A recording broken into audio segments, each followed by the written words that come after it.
Hey, Klaus. I was just thinking, people, they often ask, how do we keep it exciting? Especially after years and years together. It's not about grand gestures. It's the little things, the really tiny ones that make all the difference. Ah, Amara, my dear, this is a topic very close to many hearts, I think. The spark. It's so easily lost in the everyday grind. What are these small things you speak of? I'm intrigued. What's the first one? Okay, so my first one, it's all about the daily chicken. But not just, how was your day, darling? No, no. It's about being really, really present. Like carving out just 5 minutes.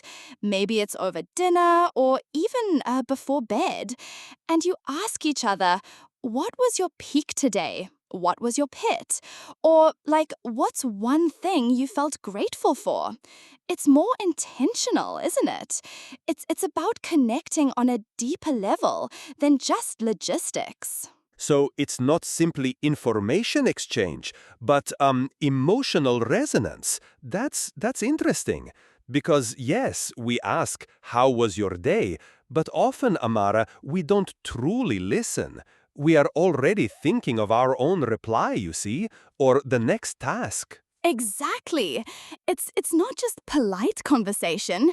It's an invitation to actually step into their world for a moment and really hear them. And it makes them feel seen, right? That's gold in any relationship, wouldn't you say? Especially in marriage. Gold, absolutely. Because, when we are busy, it's easy to assume we know what the other is feeling. But life, it changes so fast, even day to day. So this peak and pit idea, it's a structured way to bridge that gap, I suppose. And it forces you to slow down, yes? Oh, absolutely. And it's not always big, dramatic things. Sometimes the pit is just, oh, the coffee machine broke at work today. But just sharing that and having your partner acknowledge it, even with a little, oh, shame, that's annoying, it creates this bond, this shared experience, even if you weren't there. It builds intimacy, genuinely. And sometimes, well, it brings up bigger things that might have gone unsaid. I can see that. It's about maintaining that emotional landscape so it doesn't become, overgrown with unspoken things. But speaking of unspoken, what about the physical? Is that also part of these small habits?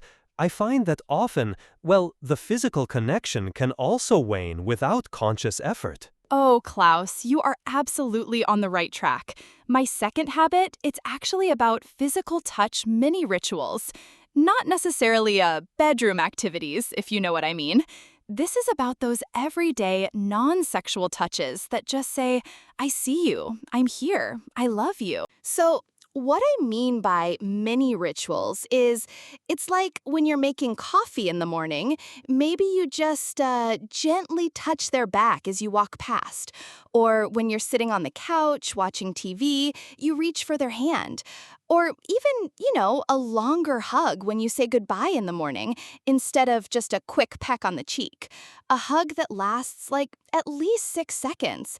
It sounds silly, but that's actually a really effective way to release oxytocin, the bonding hormone. 6 seconds? That's surprisingly specific. But I understand the sentiment. It's not about the grand romantic embrace, but the consistent small affirmations of physical presence and affection. Because, Amara, sometimes we forget, don't we, that simple touch can communicate so much without a single word. Exactly. It's like a nonverbal affirmation. And it's not always about a passion per se. Sometimes it's about comfort, reassurance, just reminding each other, hey, we're a team, we're connected. Like my husband and I, we have this thing where if one of us is particularly stressed, the other just puts a hand on their knee under the table. It's our little secret signal. And it immediately grounds you, you know? It's powerful.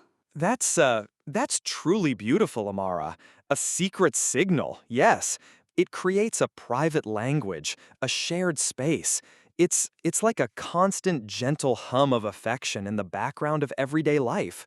I think many couples, they lose that hum over time. So we have the emotional check-in, the physical touch. What's the third habit, Amara? I'm sensing a comprehensive approach here. You've covered the mind and the body. Now, what about the spirit, perhaps? Oh, you are so astute, Klaus. My third habit is what I call the appreciation and affirmation boost. It's about consciously vocalizing what you appreciate about your partner and affirming them, not just on anniversaries or birthdays, but constantly. Like, thank you for doing the dishes, honey. I really appreciate it. Or, I love how you always manage to make me laugh. Or even, you know what? You're doing a great job with that project at work. I see how hard you're working. Ah, yes, the verbal acknowledgement. This is often overlooked, I think. We expect our partners to just know how we feel, but words, they have a power, don't they? Especially positive words. It's like fertilizing the relationship garden. Absolutely. It's like, we're so quick to point out when something isn't quite right, aren't we? But we often forget to highlight the good, the really good things they do or say or just are. And when you make it a habit to genuinely express appreciation, it doesn't just make them feel good, it actually shifts your perspective too. You start noticing more of the good things. It's a win-win, truly. So it's a shift in focus then, from what's missing to what is abundant. I can see how these three habits, the daily check-in, the mini rituals of touch, and this constant affirmation, they weave together. They create a very strong fabric, no? Oh, absolutely. It's not about doing them perfectly every single day, Klaus. Sometimes life just gets in the way, right? But it's about making them a conscious intention. It's about building these little tiny bridges day in and day out that keep you connected emotionally and physically, and they really do accumulate. It's like, consistent small deposits into your emotional bank account. The emotional bank account. Yes, a very good metaphor. Because if you only withdraw, Amara, eventually it is empty. So making these small deposits, it's crucial for long-term relational wealth. I truly appreciate these insights. They are practical yet profound. Thank you for sharing these, Amara. My absolute pleasure, Klaus. And to everyone listening, just pick one. Start small. See what happens. You might be really surprised by the spark you ignite or reignite.